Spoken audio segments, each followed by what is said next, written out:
જય શ્રી કૃષ્ણ, રાધે રાધે. વિષ્ણુ, આજે આપણે શ્રી પ્રભુ માટે આપણે મોગરાના પના કેવી રીતે સિદ્ધ કરાય, મોગરાનું પનું આપણે સિદ્ધ કરી રહ્યા છે. તો એનો વિડીયો મેં શેર કર્યો છે, પણ ફરીથી શેર કરી રહી છું. તો અહીં છે ને મેં 50 ગ્રામ મોગરા લીધેલા છે. તો મોગરાની જે દંડી છે ને આવી રીતે નીચેથી કાઢી લેવાની છે. બધા મોગરામાંથી સરખી રીતે પછી એને ખાસા કરી લેવાના છે અને જોઈ લેવાનું છે કે આમાં જીવાત કાંઈ ના હોય, એ ધ્યાન રાખવાનું છે. અને જ્યારે બી આપણે પનો સિદ્ધ કરવું હોય ને ત્યારે છે ને મોગરા છે, ગુલાબ છે, કંઈ બી તાજું ઉત્તમ હોય ને એ જ લેવાનું. તો એક બાજુ આપણે બધા સરખા સાફ કરી લઈએ, બીજી બાજુ અહીંયા આપણે ચાસણી એટલે સાકર છે ને ઓગળવા મૂકી દઈએ. તો આ છે ને મેં ખાંડ લીધી છે. અહીં મિશ્રીમાં કરી શકો છો, પણ મેં આજે એમાં ખાંડ લીધી છે. તો ખાંડ અહીંયા છે ને 5 થી 6 ચમચી ખાલી લીધી છે મેં, કારણ કે એક નાની લોટી જેટલું પનો થઈ જાય એટલું જ મેં એ લીધું છે. તો ખાંડ એ સરખી ઉગળી જાય એટલે આપણે એને ગેસ પર મૂકી દઈએ, ગેસની આંચ ધીમી રાખીને.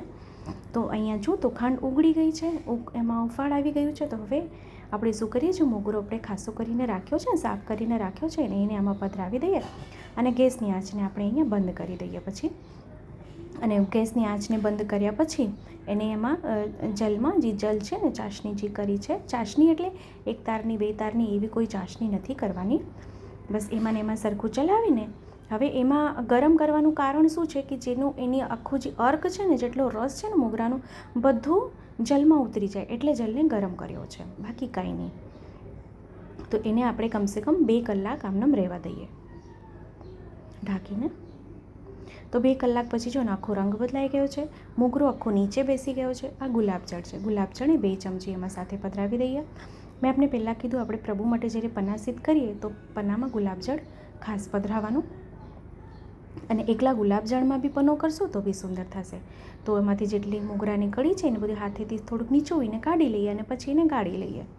તો મોગરાનું પનો જો સ્ટોર કરવું હોય તો એ રીત અલગ છે, અને આ તો ઇન્સ્ટન્ટ પનાની સામગ્રી છે. ઇન્સ્ટન્ટ આપણે સિદ્ધ કરીને પ્રભુને આપણે ભોગ ધરી શકાય છે. તો જો વિડીયો ગમે તો લાઈક જરૂરથી કરશો, આપણા ગ્રુપમાં શેર કરશો, જેથી વધુથી વધુ લોકો સુધી વિડીયો પહોંચે અને એને પણ આ વિડીયો ઉપયોગી થઈ શકે. તો એનો થોડોક રંગ બદલાશે, કારણ કે એમાં મોગરાનો રસ ઉતર્યો હોય એટલે. તો આપણે શ્રી પ્રભુને સોહાય તેમ, પ્રભુને રૂચે તેમ અહીંયા મોગરાનો પનો સિદ્ધ થઈ ગયો છે. આપ બી સિદ્ધ કરો, શ્રી પ્રભુને ધરાવો અને કમેન્ટ કરીને જણાવો કે આ વિડીયો આપને કેવો લાગ્યો છે. અને આપણા ગ્રુપમાં શેર કરશો, જેથી વધુથી વધુ લોકો સુધી વિડીયો પહોંચે અને એને પણ આ વિડીયો ઉપયોગી થઈ શકે. તો ફરીથી મળશું આવી રીતે જ નવા વિડીયો, નવી સામગ્રીની સાથે. ત્યાં સુધી આપ સૌને મારા જય શ્રી કૃષ્ણ.